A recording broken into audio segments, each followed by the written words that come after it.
So yeah, Wurtzel and another thing I took away from this novel that I really liked was the fact that she's not trying to glamorize depression, but there are times when a thought that I don't think I finished that I brought up earlier was the when she was in England and she was so overwhelmed by just like having to do having to do certain things like just the kind of a death by a million different paper cuts kind of mentality that that at least I've experienced too of traveling isn't all it's cracked up to be in every respect. Like I love it. Like I wouldn't I wouldn't change it. This is I think to myself like when I went to Sweden earlier this year or is it? Okay, yeah, it's still 2023. Okay, so it was earlier this year in spring or maybe early summer. It was like this is nice. I like that that I got to visit Scandinavia, and like Finland and Norway and Denmark, and wait, Sweden, yeah, I don't know. Yeah, but yeah, there's this. The one thing is like that the kind of cumulative, like amount of different mundanities and things that you have to go through, like going through customs or going through getting TSA and doing that. It's like I get that it's like it gets old and you're like before you know it, and you're like, oh, let's go to all these places, and like, well, what's a famous place to visit in Norway? Well, the Oslo's Opera House, and it's like you see it and it's like and it was great. It was like it was like completely kind of surreal, but like it also wasn't entirely. There's another part of me that was the lughead kind of bitter jaded part of me was just thinking like, yeah, I mean, it does get old after a while, doesn't it? Like like just kind of like looking at things and just being like, oh, well, there's a site there. Okay, there's a site. I did that. Check it off my list, and it's like kind of like oh, well, maybe next I should go to Stonehenge because that's in England, right? Or when I didn't go to England yet, by the way, except for in layover in a airport for a few hours. But I would like to go. But there's a part of it.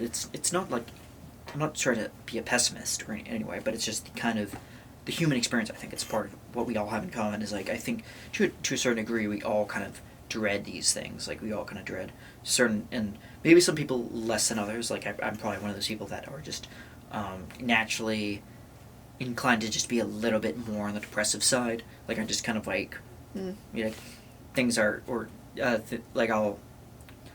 But I at the heart of it, I really do think that I am informed by kind of a curiosity. Like I want to like even if I kind of mechanically go about it, I'm still going to go about it and try to at my best to try to just do that and get over that certain thing and be like, listen, I spent the money to get here. This is nice. I actually do like it, and just try to.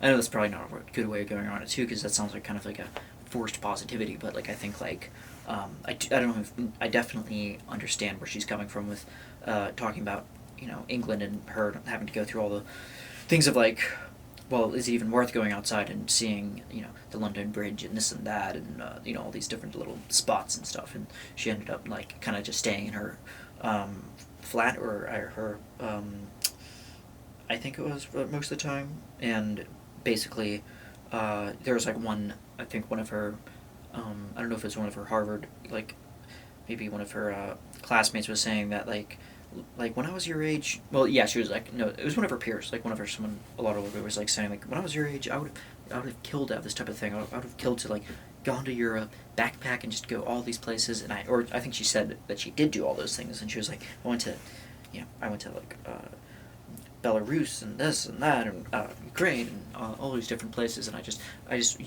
used my 20s just to do all that and just to kind of because I think that's what you should be doing when you're 20s. Like you should be like seeing the world, and I agree to a certain degree. I mean, not emphatically. I mean, it's kind of an is-ought type of scenario, but I think, yeah, I think it hearing that kind of like that almost felt a little bit personal to just in the sense that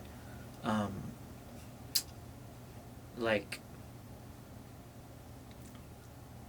it's so hard for you to see the very subjective qualia kind of like what is it like to be, in somebody that has that kind of mindset of like, this is my experience. Is that depression makes no sense? Is that I'm wasting my best years? I'm wasting away, and like there's like a weird thing with depression too. It's like unfortunately I haven't gone this far into it where it's like where to the point where Wurtzel herself had like a suicide attempt. I think by taking, I think she was trying to overdose on something, not Valium but something else, and she was just like completely so close to like almost dying, and then I think that's where she leaves off of the novel, and saying how Prozac is becoming more in vogue. It's becoming less stigmatized. Depression, in a way, it's like in a sense, Generation X, which I think she was a part of, it fit to a T what a lot of the Gen Xers were going through, and I don't say that with any malice at all, but just trying to point out the like kind of trend almost. Not saying it was like they're trying to be like, haha, depression is cool, or like, Kurt Cobain committed suicide at 27, and what else was it? There's but a lot of people like the post grunge/grunge scene of all of that was actually the subculture. It was a subculture of like we're all the freaks. We are all the freaks. We are all the weirdos. The outcasts. But now all of a sudden it's like become the culture in the '90s, at least by the end of the '90s, I think. It was kind of the norm. So yeah. So she says that, and she said there's like a funny anecdote about like a cat that had was like very depressed, and that one of her, I think, veterinarian said to give the cat like little microdoses of Prozac, and they both laughed over it, and were saying like, well, the reason is because the cat, it suffers from like a certain type of languidity, I think that's the word, where you spend so much it spends so much of its time trying to groom itself because it's become so bored.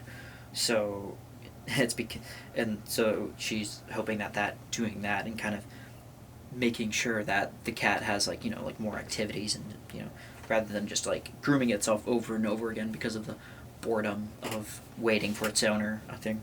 So yeah, it's all I have for Prozac Nation,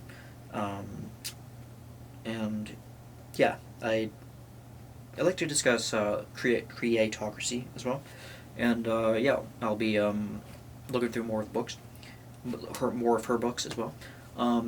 Some critiques, I guess. Like I said, I'm not a big fan of pointing out the drawbacks on books, even though I do. Even if there genuinely are drawbacks, because I think every book, obviously does. No, I mean, there's no such thing as a perfect novel. But there's some that come close. But yeah, the only thing I would say is like the tone of. Not necessarily the tone, but just the. It's hard to kind of pinpoint like the genre at points. Like it's like she's in the turn of event, like the events, like I'm assuming in her life up until, but since and she did start writing a lot earlier. I think in the '90s, and then it came out in '94. I think so. She was like writing it for like on and off, and like shortly after she went to like Harvard, I think, and. So there's different forms of it. So it's like, but it's hard to kind of pinpoint like what's going on when, and on the personal note of just kind of maybe wallowing in certain aspects of the depression a little bit too much. And I know that's to the point of like, well, it's trying to, in some sense, kind of bring the reader down with you into the catabasis of this, into the underworld of what this actually feels like. And I get that. And maybe it's just because on a personal note, like, yeah, it's, I think I've said this before about there being, there's never, not, you're probably, if you're looking at these really big tomes like Ulysses, you're probably looking at one of those books that goes into different kind of personalities and different kind of ways of looking at things, whereas, like you're looking at, just the idea of seeing the world through multiple different eyes and visions, and of what it's like to be a really kind of upbeat like outgoing person, or something like a really energetic person, like who just attacks life, and like I'm interested in those point of views too, but they do sound like I'd rather hear them through kind of a skewered lens, and I'm not sure how to do that yet. How do you get every facet, or at least as close as you can get, of the human experience as you can in a novel? And so yeah, let me know what you think. Thanks for watching.